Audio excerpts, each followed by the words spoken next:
Wrestling fans, backed by popular demand, don't miss the Mick Foley 2015 World Tour when it invades the world-famous Kowloon Entertainment and Dining Complex in Saugus, Massachusetts, Friday, October the 2nd and Saturday, October the 3rd.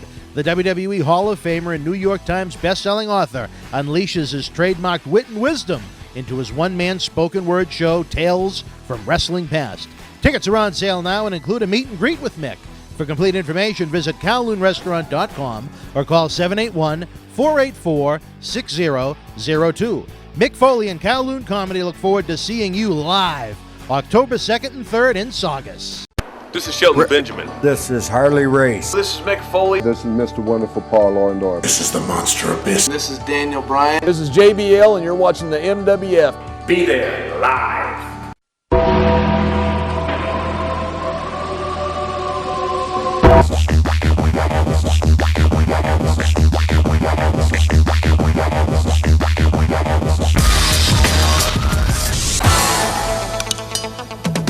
Wrestling fans from around the corner and around the world, welcome to another installment of Wrestling Insiders. I'm Dan Morani here at MWF Studios, just north of Boston in beautiful downtown Melrose, Massachusetts. John Cena Sr. is on assignment this summer. In this edition, let's check out TNA Impact from September the 9th, 2015 at Universal Studios in Orlando, Florida. The question is, how many more Impacts on Destination America are we going to have to review? As of now, nothing has been announced after the September 30th program. I've spoken to officials in TNA who have told me that there will be more TV tapings in Orlando again, but not until 2016.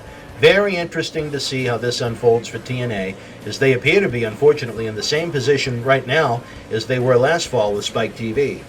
Don't forget, the countdown is on to our 14th anniversary Big Bang Birthday Bash Extravaganza exclusively on BostonWrestling.com, Monday, September the 28th. We have a new president, a new vice president, with announcements coming left and right. As always, we need your support in a variety of ways you can help the cause of bringing you more great live wrestling events and in-studio productions. If you haven't tried WWE Network yet, click on the link below.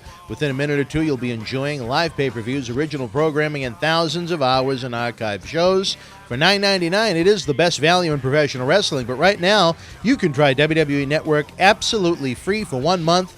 Click on that link now. Also, use the links we have to shop with our partners at Amazon.com and WWE Shop.com. No matter what you buy, even non-wrestling items on Amazon, we get a small kickback for sending them your way, and it does not increase your purchase one single penny. Help out the good guys on this one, folks. The holidays are just around the corner, believe it or not. If you're feeling generous and enjoying more than 800 free videos we have up on our YouTube channel, you can always send a donation of any size using PayPal and our BW at BostonWrestling.com email address. Every penny we raise goes right back into our live wrestling event and in-studio production initiatives. Die-hard wrestling fans know we have to support indie wrestling. It's the backbone of the sport. It's the foundation you build a home with. We don't have giant sponsors or cable TV contracts. What we have are wrestling fans that share the same passion we do. We hope you'll join us as our adventure continues. Impact opened with TNA World Champion Ethan Carter III introducing his new personal assistant, Jeff Hardy. You might recall last week Matt Hardy lost to EC3 in a match where the stipulation was Jeff would become EC3's errand boy if Carter won, which he did. Opening contest saw EC3 and Tyrus defeat Matt Hardy and Rockstar Spud. Near the end, Carter was trying to force Jeff Hardy to nail Spud with a chair. He refused.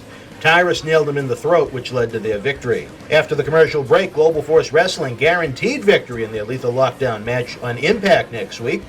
Jeff Jarrett demanded the King of the Mountain title back from Bobby Roode. They started a verbal duel when Karen Jarrett interrupted and said Roode's 1 week away from working for her husband. I think Karen Jarrett's great, a much more realistic delivery and approach than the rest of the women in TNA, and even most of those in WWE for that matter. Six-man tag team action. It was Mika, Tigre Uno, and Robbie E teaming up to defeat Jesse Goddard, Eli Drake, and Kenny King. Robbie E pinned his former Bromans running buddy Goddard for the win. TNA would be well served to come up with some fresh material for all 6 of these guys.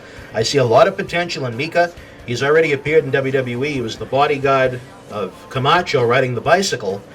Also the son of WWE and WCW great Haku, a.k.a. Ming. Kenny King is phenomenal. He has been phenomenal. He certainly could be the face of the X Division, as the Beatdown Clan has apparently come to an end. TNA Knockouts champion Brooke defeated Gail Kim via disqualification. Global Force's Lady Tapa came to ringside, held the championship belt in the air, and then Brooke attacked her. Tapa nailed Brooke in the back of the head with the championship belt, leading to the DQ. Awesome Kong charged the ring and exchanged body slams with Tapa before clearing the ring of her. Segment ended with Kong holding the belt in her hands. Hopefully it lands around her waist sooner than later. She brings an air of credibility to the TNA Knockouts division. The Wolves won back the TNA Tag Team titles they lost just last week from Global Force's Brian Myers and Trevor Lee. Excellent match here. The Wolves had the match won, but Sanjay Dutt pulled the ref out of the ring. Earl Hebner ran out after being abused by Global Force last week. He made the 3 count. Eddie Edwards pinned Trevor Lee. Up next, Chris Melendez called out Eric Young, who has Melendez's stolen leg. Melendez wants a match to get it back. If Vince Russo was still around, we'd be having a leg on a pole match, the top of some kind of a ladder. You could even throw it in at a fair and some kind of nonsense. Russo would find all kind of fun for the leg in one of the worst stories TNA has ever told here. Young accepted the match. He pretended to hand Melendez the leg, then he shoved him down. Waste of time that no one wants to see. In the main event, Chris Mordeski defeated Drew Galloway in a lumberjack match. Match was okay. Lumberjack started brawling around ringside in preparation for the TNA GFW Lethal Lockdown next week.